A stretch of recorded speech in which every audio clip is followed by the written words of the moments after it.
À chaque footballeur sa façon de célébrer ses buts.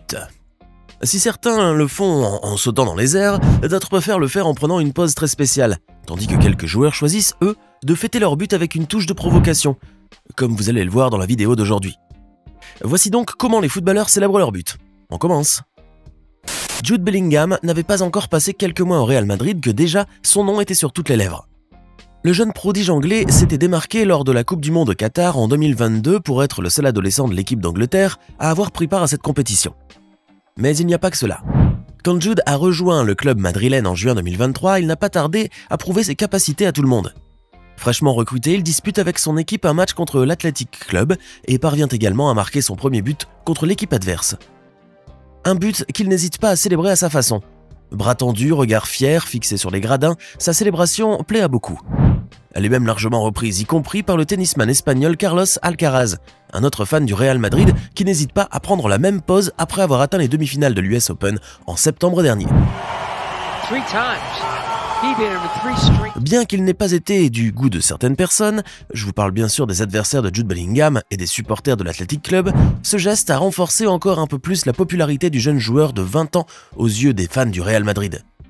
Sachez toutefois que cette pose ne date pas d'aujourd'hui, car Jude Bellingham a l'habitude de célébrer ses buts de cette façon depuis l'âge de 16 ans.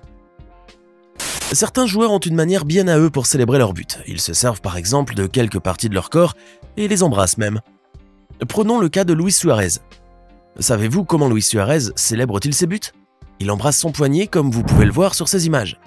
Vous avez sûrement dû le remarquer lors de nombreux matchs qu'il a disputés. Que ce soit pour le club pour lequel il joue ou bien pour son pays, l'Uruguayen a l'habitude de toujours embrasser ses doigts ainsi que son poignet, alors que le but a été marqué de l'un de ses pieds. Mais cela a une signification très particulière pour le joueur. En fait, Luis Suarez a fait tatouer le nom de sa fille aînée Delfina sur son poignet. Vous avez tout compris, ce papa rend hommage à sa fille, mais aussi à sa femme ainsi qu'aux autres membres de sa famille auxquels il fait honneur en embrassant ses doigts. C'est donc une célébration pleine de tendresse. Cristiano Ronaldo est l'un des meilleurs buteurs de tous les temps. Il compte en effet des centaines de buts marqués, que ce soit en sélection ou avec les clubs pour lesquels il a joué. Et pour célébrer ses beaux buts, Cristiano Ronaldo a plus d'une manière de le faire bien sûr. Mais il y en a une pour laquelle il est bien connu. Vous la reconnaissez? C'est le « Si ». Bien sûr. Lorsqu'il marque un but, l'attaquant d'Al Nasser saute dans les airs avant de crier à la fin le mot « Si », qui signifie « oui » en espagnol. Ce mot est parfois interprété comme « siu », mais qu'importe, « si » ou « siu » font très bien l'affaire, et sont devenus la célébration emblématique de CR7. D'ailleurs, lorsqu'il était au Real Madrid, Cristiano Ronaldo régalait ses supporters qui célébraient ses buts avec lui en criant à leur tour le « si ». Même certains joueurs qui admirent Ronaldo, comme le Serbe Marko Grujic, ainsi que les membres de la K-League All-Star, reprennent volontiers le même mouvement pour célébrer leur but, ce qui fâche aucunement le Madérois. À propos, savez-vous comment CR7 est devenu célèbre pour son si? Eh bien, il a prononcé ce mot de célébration pour la première fois au Real Madrid, mais il l'a également crié lorsqu'il a remporté le Ballon d'Or 2014. Si! Certaines célébrations de buts ne font pas l'unanimité pour une simple raison. Elles peuvent en effet être très provocatrices. Rappelez-vous par exemple de la célébration de Lionel Messi lors d'un match du Classico il y a quelques années. Ce 23 avril 2017, le FC Barcelone a disputé un match contre le Real Madrid qui s'est terminé par la victoire du Barça à la dernière minute. Le but de la victoire a été marqué par un Messi très confiant comme d'habitude, qui a envoyé le ballon dans les filets pendant les arrêts de jeu. Bien sûr, c'était une défaite cuisante pour le Real, qui avait pourtant ouvert le score avec un but de Casemiro et qui avait toutes les chances de remporter ce match. Mais ce qui a rendu les choses encore plus amères pour les joueurs, ainsi que pour les fans du club madrilène, c'était la célébration de Messi. Dans un geste de défi, l'Argentin n'a pas hésité à enlever son maillot pour montrer son nom et son numéro aux supporters du Real Madrid. C'en était trop pour le Real, et même si l'actuel vainqueur de la Coupe du Monde s'est vu offrir un carton jaune pour avoir osé enlever son maillot, sa célébration du 23 avril 2017 à Santiago Bernabéu a été une pilule dure à avaler pour les Madrilènes. Il y a des joueurs qui aiment bien célébrer leur but en montrant les muscles. Mario Balotelli en est l'exemple parfait. En 2012, lors de la demi-finale de l'Euro qui s'est disputée entre l'équipe d'Italie et celle de l'Allemagne, l'attaquant italien a réussi à marquer 2 buts dans les filets de ses adversaires, signant ainsi la victoire pour sa sélection. Et comme tout footballeur qui célèbre ses buts, Mario Balotelli a pris à son tour la pose qu'il faut en montrant ses muscles, en serrant les poings et en prenant une expression de visage quelque peu intimidante, comme s'il défiait ses adversaires du regard et montrait à tout le monde qui était le plus fort. Un héros quoi. Ben, il faut l'avouer, mais le héros de ce match Italie-Allemagne, c'était bien Super Mario Balotelli. car c'est grâce à ses buts que l'Italie a gagné sa place en finale. Mais il se trouve que Balotelli ne s'est pas contenté seulement de cette célébration sur la pelouse. À en croire certaines sources, il aurait même commandé une statue à son effigie qui représentait la dite pose de héros qu'il avait prise. Mais quoi que l'on dise, cette information n'est pas sûre, même si un sculpteur italien a confirmé avoir reçu la commande de fabrication de cette statue et a déclaré avoir travaillé sur la base de quelques photographies du joueur. Après tout, il se peut bien que Mario Balotelli ait fait fabriquer cette statue et qu'il l'ait posée dans sa chambre ou son salon. Qui sait? N'oubliez pas de cliquer ici pour vous abonner si vous aimez cette vidéo et d'activer toutes les notifications pour ne rater aucune de nos prochaines vidéos. On continue. Connaissez-vous le unringing? Ce n'est pas la peine d'aller chercher ce mot dans le dictionnaire car vous n'allez pas le trouver, à moins que vous ne le cherchiez dans une encyclopédie du football. Et comme certains d'entre vous l'ont peut-être déjà deviné, ce mot fait référence à Thierry Henry et à la célèbre pose qu'il a prise lorsqu'il a marqué l'un de ses buts. L'international français qui jouait avec les Red Bulls a marqué une fois un but contre Toronto et l'a fêté de cette manière.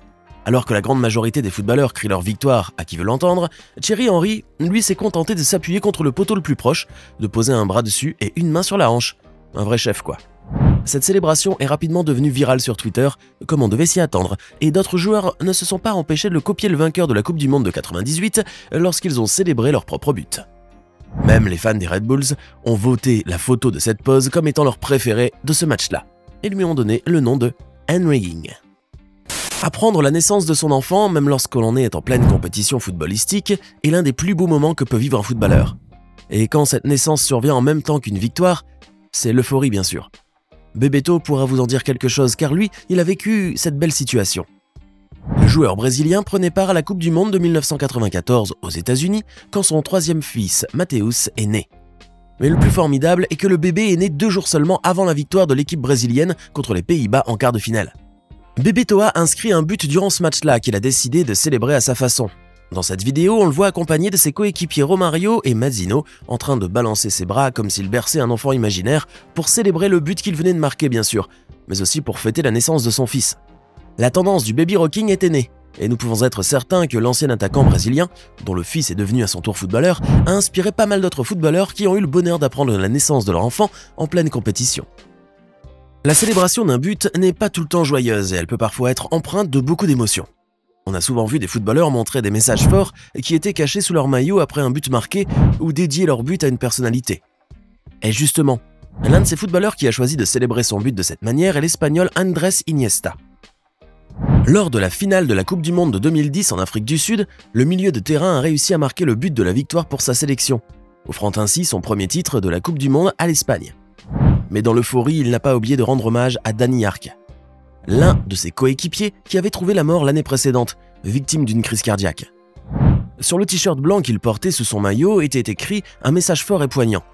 Dani Jarque, siempre con nosotros, ce qui veut dire Dani Jarque toujours avec nous en français.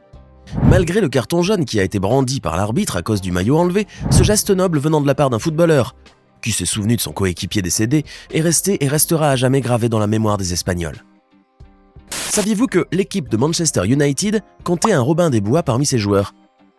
Si vous êtes fan des Diables Rouges, vous avez donc bien reconnu, mais oui, c'est Edinson Cavani, bien sûr. On a déjà vu le joueur exprimer sa victoire après ses buts par un jeu de mime où on le voit tirer une flèche imaginaire avec un arc. Cette célébration, qui peut paraître franchement drôle pour plus d'un d'entre nous, peut symboliser l'objectif ciblé et atteint. Mais à vrai dire, il y a une autre explication derrière la façon dont l'Uruguayen célèbre ses buts. En fait, l'ancien attaquant de Manchester United s'est inspiré du passé de son pays, ainsi que du nom de sa fille, India. Si on comprend bien alors, il s'agirait d'un hommage rendu par Edinson Cavani aux Américains del Uruguay, qui pourraient bien être les ancêtres du joueur. Et pour terminer cette vidéo, nous allons vous parler d'un autre joueur qui a une célébration de but très typique lui aussi. Ce joueur, c'est Kylian Mbappé bien sûr. Quand Kylian Mbappé marque un but, il le célèbre de cette façon.